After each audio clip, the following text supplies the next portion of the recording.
August 27, 1990. A second album from a 28-year-old country singer hits record stores across America. The artist had only moderate success with his debut. A respectable showing, but nothing that screamed superstardom. Industry executives at Capitol Records were cautiously optimistic. Maybe 1 million copies if things went well. The album was called No Fences. The artist was Garth Brooks. Within 2 weeks, it would rocket to #1. By April 1991, it had sold 3 million copies. 2 years later, 10 million. Industry insiders were stunned. This wasn't supposed to happen. Not in country music, not with this sound, not this fast. But Garth Brooks wasn't playing by the old rules. He was rewriting them. No Fences would go on to sell 18 million copies in the United States alone, making it the third best-selling country album in history and the fourth best-selling album of the entire 1990s, across all genres. 4 consecutive singles reached #1. The album spent 41 weeks atop the country charts and 126 weeks in the Billboard 200's top 40. More importantly, it fundamentally changed what country music could be. It proved that a country artist could fill stadiums like a rock star. It showed that country music could dominate pop charts.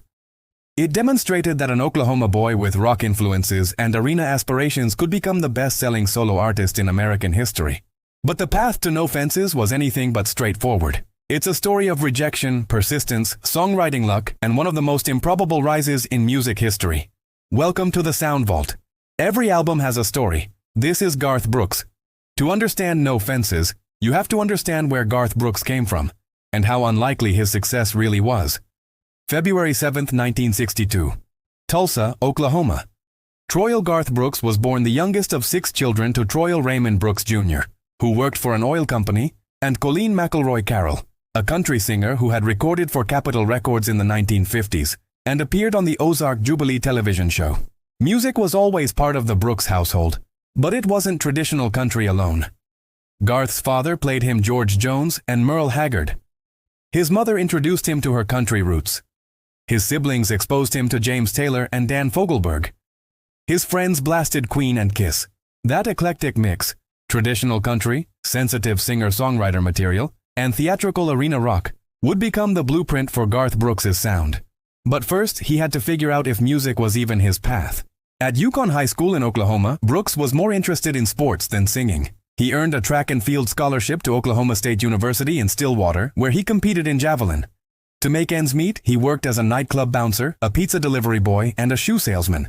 Music was a side hustle. Brooks performed at local clubs and bars, particularly a venue called the Tumbleweed in Stillwater. He formed a band called Santa Fe and played whatever the college crowd wanted to hear. It was good money, but it wasn't a career. That changed when Brooks met guitarist Ty England at Oklahoma State. The two began performing together, and Brooks started to think seriously about Nashville. After graduating with a degree in advertising in 1984, Brooks made his first trip to Music City in 1985. Entertainment attorney Rod Phelps had heard Brooks perform in Oklahoma and was impressed enough to drive from Dallas to see him. Phelps offered to produce Brooks's first demo and even gave him a list of contacts in Nashville, along with some of his credit cards. Brooks arrived in Nashville full of optimism and left 24 hours later. "I was intimidated," Brooks later admitted. "I walked into these offices on Music Row and felt completely out of my depth. I thought, what am I doing here?" So I went home. Back in Oklahoma, Brooks married his college girlfriend Sandy Mall in 1986. He went back to selling boots and playing local bars. For most people, that would have been the end of the story. But Phelps kept calling. "Come back," he insisted. "Give it another shot." In 1987, Brooks and Sandy made the move to Nashville. This time, he was staying. Brooks took a job as manager of a boot store. He picked up work singing on demo tapes for songwriters who needed vocalists. The pay was modest, sometimes just $25 or $50 per session, but it was how you broke into Nashville's songwriting community. 2 of those songwriters were Dwayne Blackwell and Earl Bud Lee. They had met Brooks when he was working at the boot store in Goodlettsville, Tennessee. The struggling musician made an impression. His voice had range, a full 2 octaves. His tone was distinctive. He could sell a song. Blackwell and Lee started hiring Brooks regularly to sing their demos. They became friends. And when Brooks needed songs for what would become his debut album, they helped him navigate Nashville's songwriting world. But in early 1988, Brooks was still unknown, still working retail, still hoping for his break. That break came at an unlikely place, the Bluebird Cafe. The Bluebird was a legendary Nashville listening room where songwriters showcased their work. It was intimate, only about 90 seats, and it was sacred ground for aspiring artists. Capitol Records executive Lynn Schultz had already passed on Brooks once. But in the spring of 1988, Schultz happened to be at the Bluebird when Brooks performed. This time, something clicked. Schultz offered Brooks a contract with Capitol Nashville. It was modest, no big advance, no guarantees, but it was a record deal. Brooks was paired with producer Alan Reynolds, a respected Nashville veteran who had worked with Don Williams and Crystal Gayle. Reynolds had purchased Jack's Tracks recording studio from legendary producer Jack Clement in 1975 for $65,000, and it had become one of Nashville's most important creative spaces. Reynolds' production philosophy was simple. Honor the song, let the artist be themselves, don't overcomplicate things. What you try to do as a producer, Reynolds explained, is help the artist find their own uniqueness, their own true self, and lift that forward. In August 1988, Brooks walked into Jack's Tracks for the first time. He was 26 years old. He was terrified. "I was scared to death," Brooks later admitted. But Reynolds had a gift for making artists comfortable. He encouraged Brooks to sing naturally, to trust his instincts, to stop trying to sound like other people. "Alan told me to relax," Brooks recalled, "to just be myself. That was revolutionary to me." The sessions for Brooks's self-titled debut album took place over several months. The songs were carefully chosen, a mix of material Brooks had written and songs from Nashville's top songwriters. Tony Arata contributed "The Dance," a haunting ballad about loving fully despite the pain of loss. Brooks co-wrote "If Tomorrow Never Comes" with Kent Blasey, a tender meditation on telling loved ones how you feel before it's too late. The album leaned traditional. George Strait was a clear influence, but there were hints of something bigger lurking beneath the surface. Garth Brooks was released in April 1989. It shipped less than 20,000 copies initially. Then something unexpected happened. "If Tomorrow Never Comes" connected with radio programmers. It climbed the charts, eventually reaching number 1.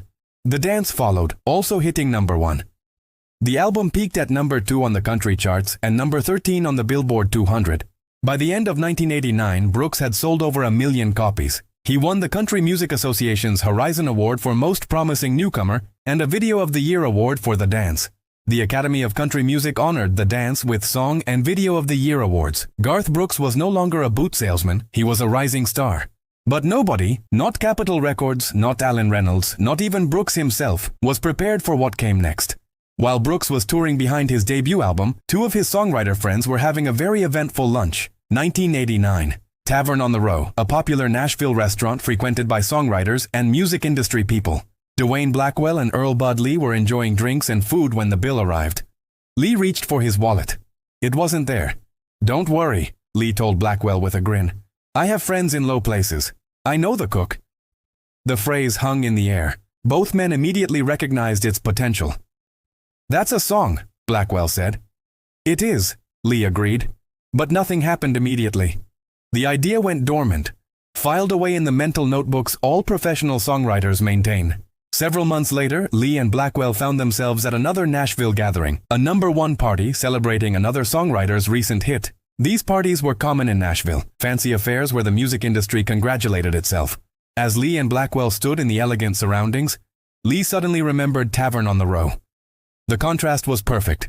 The fancy party versus the dive bar where he'd forgotten his wallet.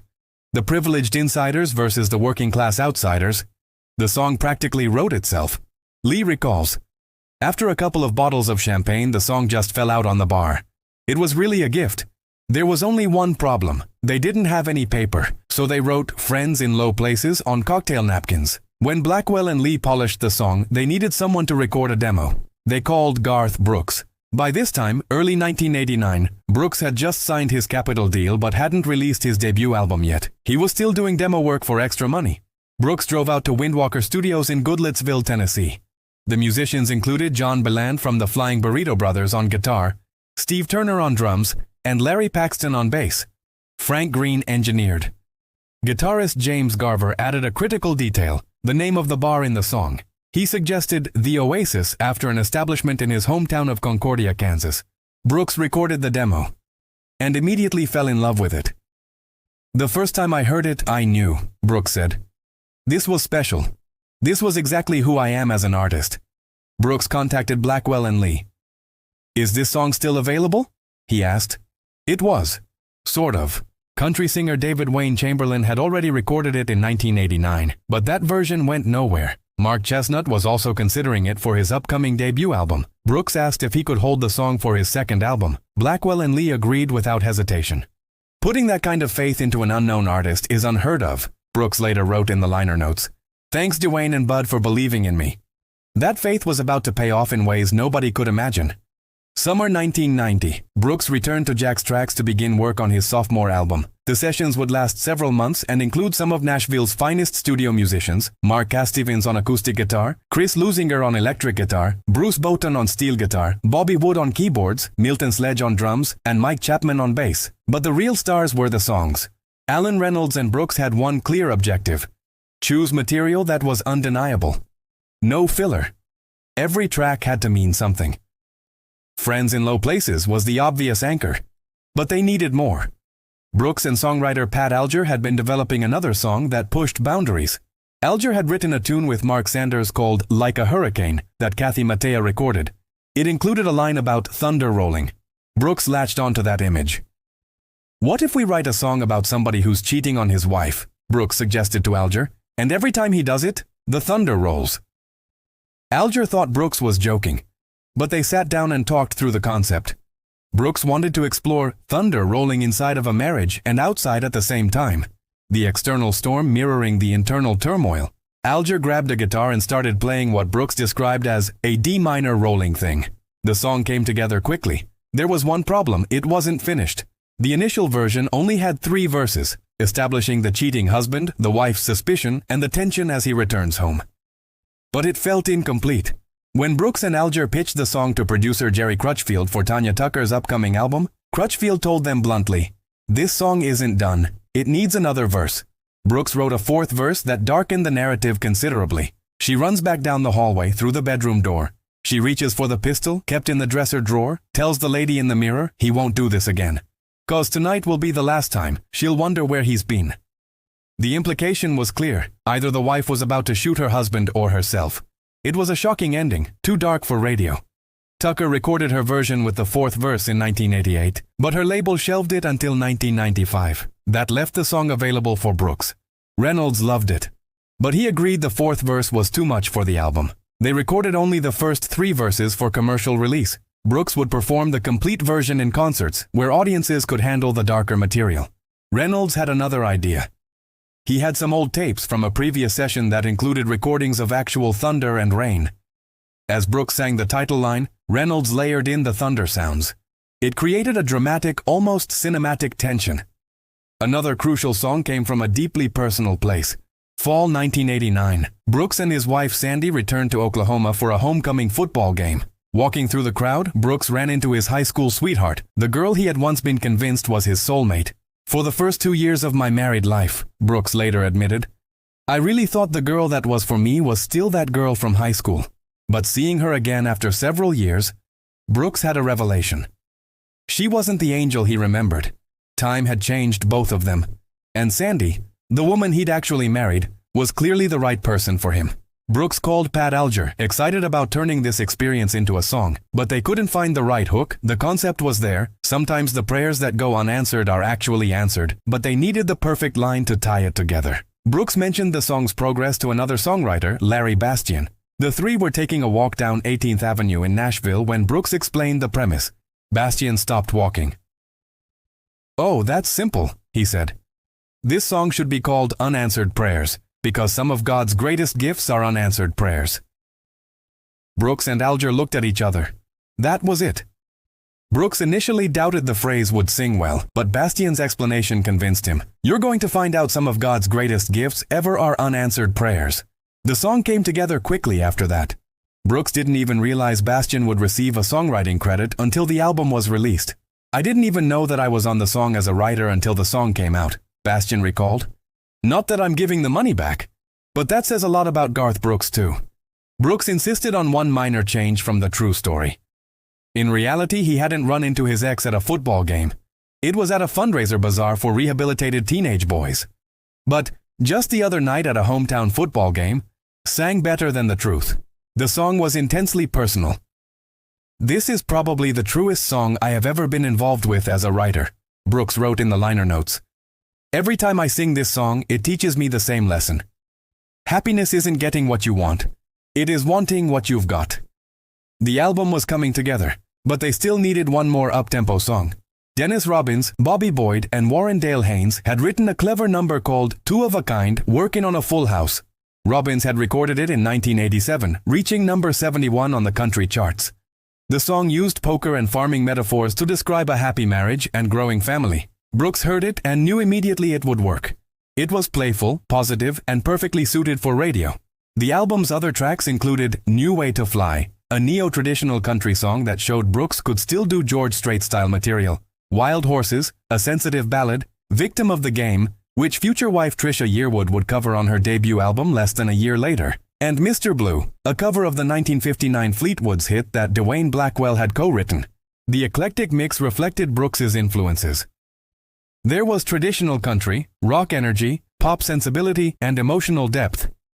Reynolds captured it all with his characteristically understated production, letting the songs breathe, emphasizing performance over studio tricks. "I don't like to use compressors and take away textures," Brooks explained. "I was raised on music that was recorded before technology advanced to where it could be smooth. I want to hear that thickness of sound." The album was ready. Now came the hard part, convincing radio and the public that Garth Brooks' second album deserved attention in a crowded market. August 6, 1990. Capital Nashville released Friends in Low Places to country radio 3 weeks before the album dropped. The response was immediate and overwhelming. Program directors loved it. The song was instantly sing-along friendly. The narrative, a working-class guy crashing his ex's fancy party and proudly declaring he'd rather drink with his friends at a dive bar, resonated with country audiences. It was an us versus them anthem that felt authentic. Within weeks, Friends in Low Places was climbing the charts. By October 1990, it hit number 1, where it stayed for 4 weeks. August 27, 1990. No Fences arrived in stores. Initial shipments were modest. Capital Nashville had learned from Brooks' debut that expectations should be tempered. But something different was happening this time. The album entered the Billboard Top Country Albums chart at number 15 on September 29, 1990. 2 weeks later, it rocketed to number 1, unseating fellow class of '89 artist Clint Black, whose debut Killin' Time had been dominating. No Fences would hold the number 1 spot on the country charts for 41 weeks total. It climbed to number 3 on the all-genre Billboard 200 and stayed in the top 40 for an astonishing 126 weeks, more than 2 years. By the end of 1990, the album had passed 2 million copies. Capital Nashville executives, who had been skeptical about even hitting 1 million, were stunned. Country insiders were incredulous when Jimmy Bowen, the head of Capital Nashville, predicted No Fences would eventually sell 1 million copies, the Nashville Scene later reported. By 2006, the album had sold more than 17 million copies in the US. The singles kept coming, each one reaching number 1. Unanswered Prayers hit number 1 in January 1991, spending 2 weeks at the top. Radio stations reported it was one of the most requested songs they'd ever played. Churches began using it in sermons. The song crossed over to adult contemporary stations, unusual for a country artist in 1990. Pat Alger, who co-wrote the song, explained its impact. "Over the years, I've talked to a lot of pastors who've used that as a jumping-off place for a sermon. It's kind of a Protestant concept. You're supposed to use that lesson to relate to the rest of your future life." Two of a Kind, Workin' on a Full House, topped the charts in April 1991. The clever wordplay and upbeat energy made it a favorite at country radio and on dance floors. The Thunder Rolls became Brooks's 4th consecutive number 1 from the album in June 1991, but it was the accompanying music video that made headlines. Brooks had performed the complete 4-verse version of The Thunder Rolls in concerts, and audiences loved the darker ending. When it came time to create a music video, Brooks decided to go all in on the domestic violence theme. He chose to play the abusive, cheating husband himself, donning a fake beard, glasses, and a wig to make the character as despicable as possible. "I wanted to make sure the character was so despicable that the whole viewing audience wanted to shoot him," Brooks explained. Director Bud Schetzel crafted a video that depicted the husband returning home to his wife after being with another woman. The tension escalates. The wife's anger and pain are palpable. The video ends with her reaching for a gun as the storm rages outside. Test audiences loved it. The video felt important, unflinching in its portrayal of a serious issue. On April 30, 1991, the video debuted on country music television, CMT. They immediately named it a pick hit. One day later, the Nashville network, TNN, banned it. CMT pulled it soon after. A CMT representative issued a statement. "We are in business to entertain, not to promote or condone gratuitous violence or social issues." TNN offered Brooks a compromise. They would resume airplay if he filmed a disclaimer to appear at the end of the video, explicitly stating that domestic violence is wrong. Brooks read the proposed script and refused. "It felt like I would be using the controversy to promote the video," Brooks said. "I wasn't going to compromise my vision." Brooks told TNN they could add their own disclaimer if they wanted, but he wouldn't appear in it. The ban created exactly the opposite effect TNN and CMT intended. Because so few people had actually seen the video before it was pulled, newspapers, television stations, radio stations, and even country bars began requesting copies. Radio stations started Save the Video petitions. Women's shelters voiced strong support for the video, viewing it as an important tool for raising awareness about domestic violence. VH1, primarily a pop music network, chose to air the video, giving Brooks exposure to an entirely new audience beyond country radio. Despite the ban, the Thunder Rolls won the CMA Award for Video of the Year in 1991 and was nominated for Best Music Video at the Grammy Awards in 1992. Entertainment Weekly interviewed director Schaetzel about the controversy. "I got a sense that here's some grudging admission that Garth is plowing some new fields, and even though they'll admit that it's happening, I don't think a lot of them like it." The controversy proved something important. Garth Brooks wasn't playing it safe. He was willing to tackle difficult subjects, push boundaries, and risk his career to make art that mattered, and audiences responded. April 24, 1991, the 26th Annual Academy of Country Music Awards at the Universal Amphitheater in Los Angeles. Garth Brooks won 6 times in a single night, a record that has only been matched twice since, by Faith Hill in 1999 and Chris Stapleton in 2016. Brooks won Entertainer of the Year, the night's highest honor, Top Male Vocalist Album of the Year for No Fences, Single Record of the Year for Friends in Low Places, Song of the Year for The Dance, Country Music Video of the Year for The Dance. It was an unprecedented sweep for an artist only 2 years into their recording career. George Strait, Clint Black, and Kathy Mattea co-hosted the ceremony. They watched in awe as Brooks collected trophy after trophy. Friends in Low Places had become more than a hit song. It was a cultural phenomenon. Brooks performed it everywhere, and audiences sang along with evangelical fervor. The song won Single of the Year at both the CMA and ACM Awards. October 1991, the Country Music Association Awards added to the pile Entertainer of the Year, Album of the Year for No Fences, Single of the Year for Friends in Low Places. Video of the Year for the Thunder Rolls. Brooks was only the second artist in CMA history to win Entertainer of the Year in back-to-back years, and he accomplished it within his first 2 years of releasing music. October 24, 1991. No Fences became the first country album in history to be certified for sales of 5 million copies. Industry veterans couldn't believe it. "Nobody predicted this," one Capitol Nashville executive told reporters. "We thought maybe we'd hit 1 million if we were lucky. This is unprecedented." When Billboard compiled its sales analysis for the 1990s as an entire decade, No Fences placed at number 4 across all genres, ahead of massive pop albums from Madonna, Michael Jackson, and countless others. By 1993, the album had hit 10 million copies, earning the RIAA Diamond Award. It would eventually be certified 18 times platinum. No Fences spent 23 weeks at number 1 on the country albums chart. It remained on the Billboard 200 for an extraordinary 126 weeks in the top 40, over 2.5 years of consistent sales. But the numbers tell only part of the story. No Fences didn't just sell records. It fundamentally changed what country music could be and what a country music career could look like. Before Brooks, country artists played theaters and the occasional arena. After Brooks, country music became a stadium business.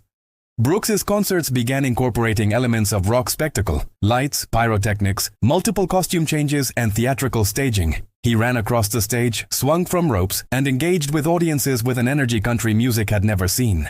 In 1993, Brooks became the first country artist to perform at London's Wembley Stadium. He sold out massive venues throughout Europe, South America, New Zealand, and Australia. On June 12, 1993, Brooks sold out Texas Stadium in Dallas, 65,000 tickets sold in 92 minutes, breaking Paul McCartney's previous record at the venue. NBC filmed the concert for a television special, and during the performance, Brooks famously flew on wires over the audience, bringing arena rock theatrics to country music in a way that shocked purists. Garth ushered country music into the arena age, country music historian Paul Kingsbury wrote. He packed huge stadiums with fans and put on shows filled with lights and fire, and all sorts of things people would expect to see at a rock concert, not a country show. The sound of country music changed too. No Fences established what became known as stadium country, or country pop, a fusion of traditional country storytelling with rock energy, pop melodies, and production values that could compete with any genre.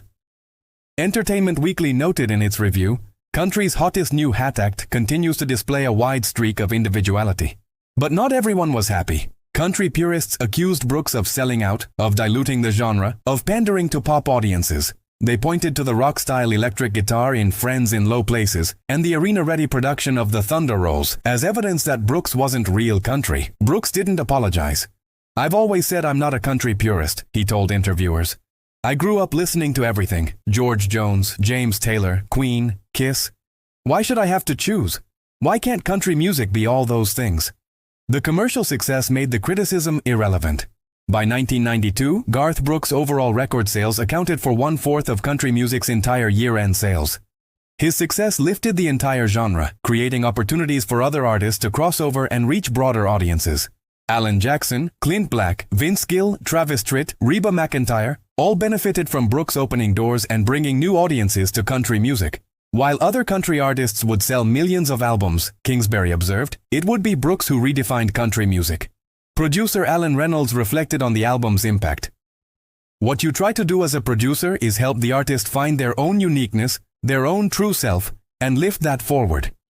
With Garth, we captured something special. The authenticity was always there." Forbes magazine put Brooks on its cover with the headline, "Led Zeppelin meets Roy Rogers. Country conquers rock." But beneath the success, Brooks was struggling with the pace of his career and the demands of fame. His marriage to Sandy was strained. They had 3 daughters, Taylor Maine Pearl, born 1992, August Anna, born 1994, and Allie Colleen, born 1996, and Brooks was constantly on the road. As early as 1992, Brooks first mentioned retiring from music. He brought it up again in 1995. The conflict between career and family was tearing him apart. "Sometimes I think the hardest thing about this success is that I'm missing my daughters growing up," Brooks confessed in interviews. "I'm playing to 50,000 people, but I'm not there when my kid takes her first steps." The relentless touring schedule was brutal. Brooks played over 200 shows per year at his peak. His voice suffered, his body ached. The emotional toll was immense. In 1999, Brooks appeared on the Nashville network's Crook and Chase program and spoke seriously about retirement. "I just can't do anything if I'm not inspired," he explained. "I always sort of wait for the inspiration to come, and if the spirit doesn't drive me to do it, then I won't do it, 'cause I definitely know that what I'm doing is sort of bigger than me." On October 26, 2000, Brooks officially announced his retirement from recording and performing. That same evening, Capitol Records celebrated Brooks having sold 100 million albums in the United States. He was 38 years old. He had released his final album, Scarecrow, in November 2001. Then he moved back to Oklahoma to focus on his daughters. No Fences stands as a watershed moment in music history, not just country music but American popular music as a whole. The album proved that country artists could achieve pop-level commercial success without abandoning their roots. It demonstrated that stadium-sized ambitions and intimate storytelling could coexist. It showed that traditional country values, faith, family, hard work, heartbreak, could resonate with millions of people across every demographic. The 4 singles from No Fences became defining songs of the 1990s.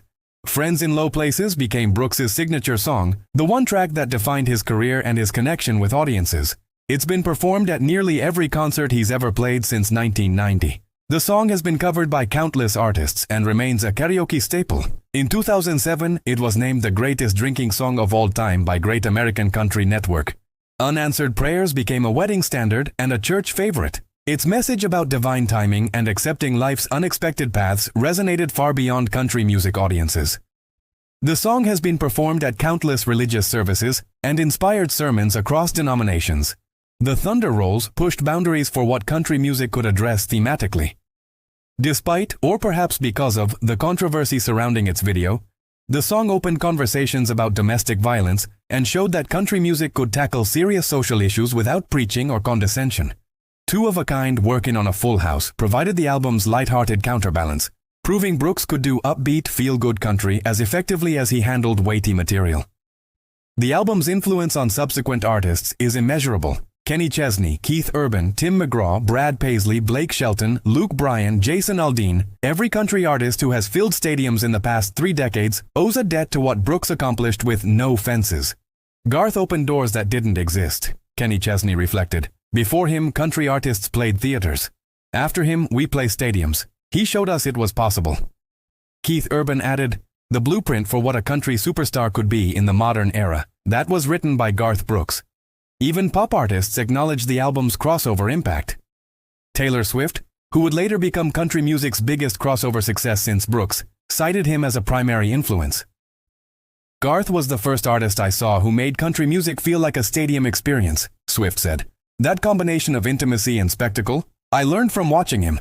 The Recording Industry Association of America, RIAA, has certified No Fences 18 times platinum, representing 18 million copies sold in the United States alone. Worldwide sales exceed 25 million copies. It remains the third best-selling country album in history, behind only Come On Over by Shania Twain and Brooks' own Double Live, the fourth best-selling album of the entire 1990s across all genres, one of the best-selling albums of all time in any genre.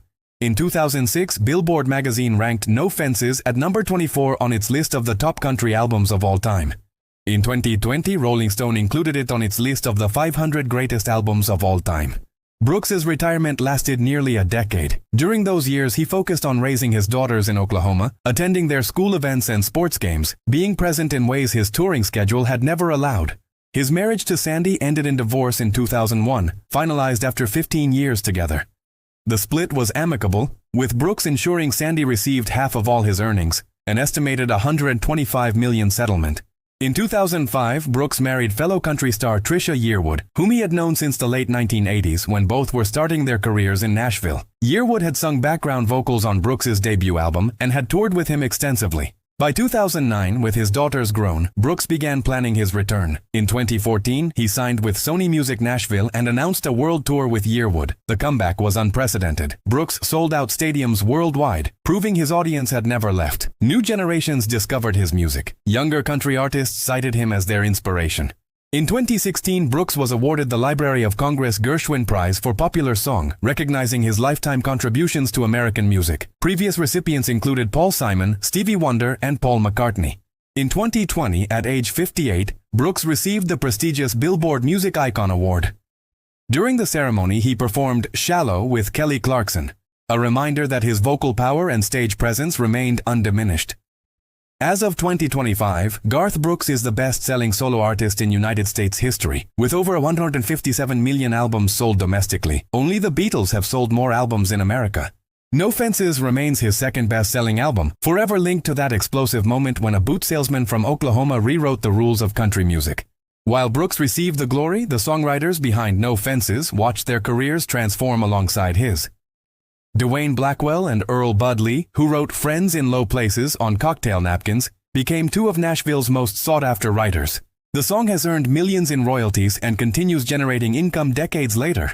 That song changed my life, Lee reflected. Not just financially, but it opened every door in Nashville. Suddenly everybody wanted to hear what Bud Lee was writing next. Blackwell added, the beautiful thing about Garth is he never forgot where he came from. He never forgot the people who helped him. A lot of artists, once they get big, they don't want to record songs from the writers who helped them get started. Garth wasn't like that. Pat Alger, who co-wrote The Thunder Rolls and Unanswered Prayers, became one of country music's most respected songwriters. He was inducted into the Nashville Songwriters Hall of Fame in 2010. Working with Garth was special because he understood the craft, Alger said. He wasn't just a singer looking for hits. He was a songwriter himself. He knew how to shape a lyric, how to find the truth in a story. Those writing sessions were collaborations between equals. Larry Bastian, who contributed the title and concept for Unanswered Prayers during a casual conversation, received an unexpected windfall from a phrase he tossed out during a walk. I didn't even realize I was going to be credited as a writer until the album came out, Bastian recalled. But that's Garth. He could have easily left my name off. Nobody would have known. But he insisted I be credited because I contributed the hook. That's integrity.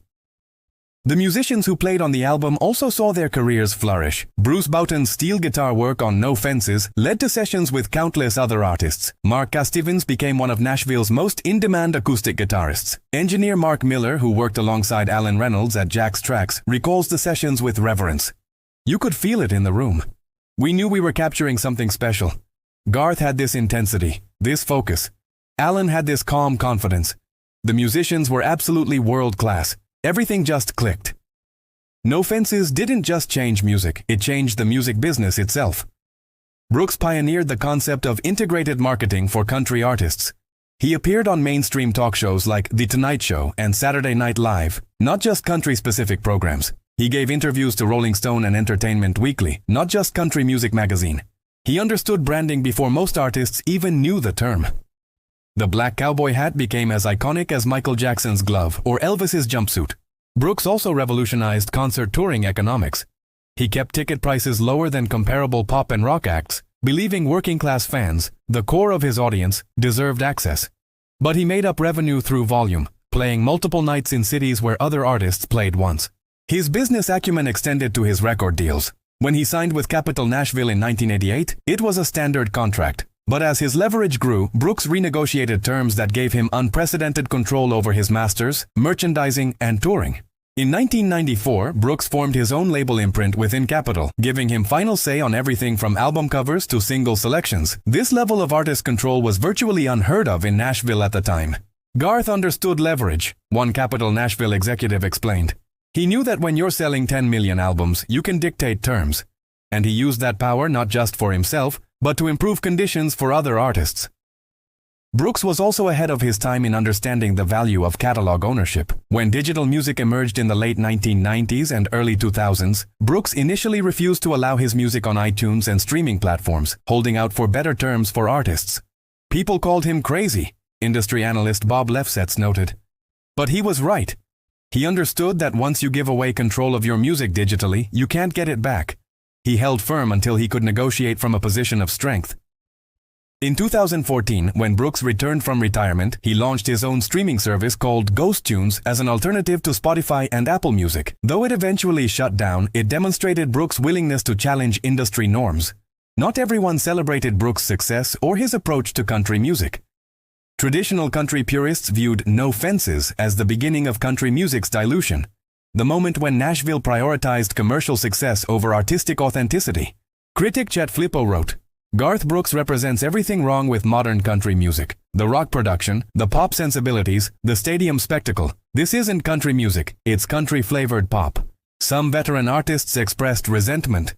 George Jones, the legendary possum of traditional country, made pointed comments about hat acts, the new generation of young, good-looking artists in cowboy hats who seemed more interested in selling records than honoring country traditions.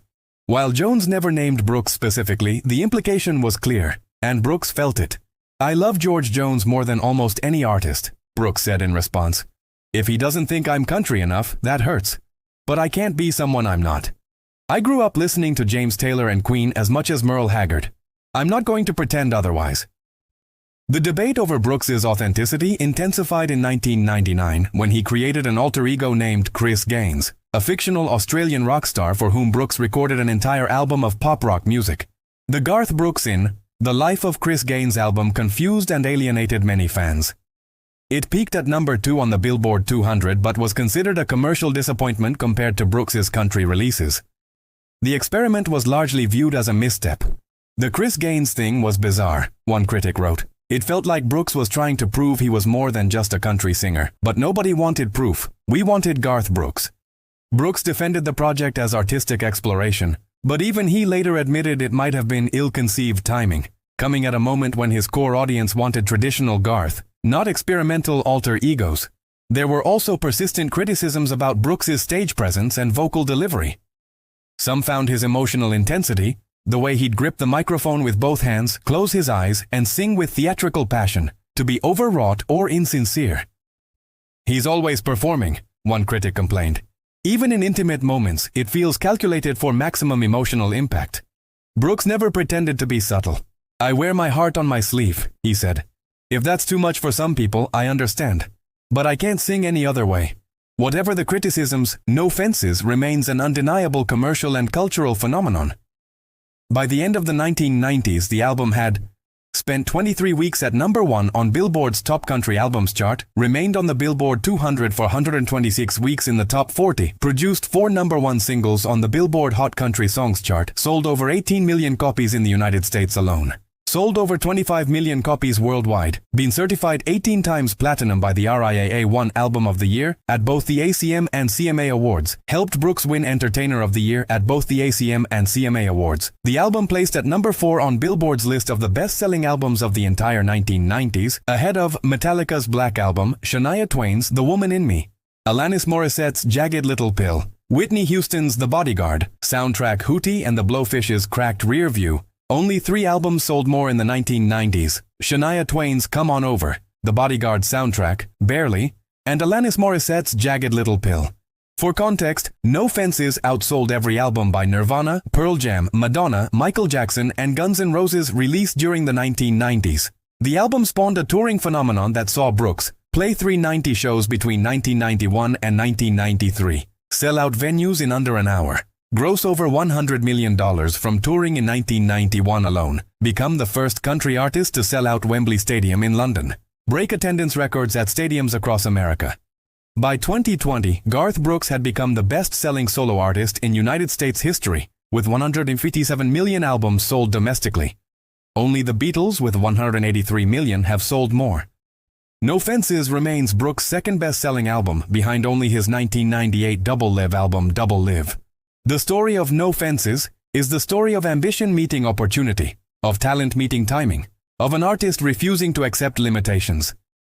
It's the story of a boot salesman who believed he could compete with anyone, of a songwriter who trusted his instincts even when labels dismissed his vision, of a producer who understood that sometimes the best production is getting out of the artist's way. It's the story of 4 perfect singles, each one a number 1 hit, each one connecting with millions of people who saw their own lives reflected in the lyrics. Friends in Low Places gave voice to everyone who ever felt like an outsider, who preferred authenticity over pretension, who'd rather have a beer with real friends than champagne with fake ones. Unanswered Prayers offered comfort to anyone who ever wondered, what if, reminding us that the life we didn't choose might have been worse than the one we got. The Thunder Rolls tackled uncomfortable truths about infidelity and domestic turmoil, refusing to soften the edges or provide easy answers. Two of a Kind, Working on a Full House, celebrated the ordinary miracle of building a life with someone you love, finding joy in the mundane. These songs, written on napkins, born from late-night writing sessions, pulled from real-life experiences, became the soundtrack to millions of lives. But the legacy of No Fences extends far beyond the songs themselves. It proved that country music could be commercially viable on an unprecedented scale. It opened doors for every country artist who came after. It changed how Nashville thought about marketing, touring, and building careers. It showed that an artist could honor tradition while pushing boundaries. That you could respect George Jones and love Queen. That country music didn't have to choose between authenticity and ambition. 25 years after its release, Brooks was asked what he thought made No Fences so successful. He paused for a long moment before answering. "I think people heard themselves in those songs. The truck driver going through a divorce. The young couple starting a family. The person who felt like they didn't fit in. We all have heartbreak. We all have prayers that don't get answered. We all have friends in low places." He smiled. "And apparently we all like to sing about it really loud. In an industry that often prioritizes commercial calculation over emotional honesty, No Fences succeeded by doing the opposite. It was personal. It was vulnerable. It was real. The boot salesman from Oklahoma made an album about his life, his heartbreak, his faith, his struggles, his joys, and 18 million people bought it because they heard their lives in his. That's the true story of No Fences. Not the sales figures or the awards or the records broken, but the connection. The moment when a stranger's song becomes your anthem. When someone else's words express what you couldn't say yourself. Garth Brooks didn't just make an album. He made a mirror. And when millions of people looked into it, they saw themselves. This has been the Sound Vault. Every album has a story, and some stories, like the one about a boot salesman who changed music forever, never get old.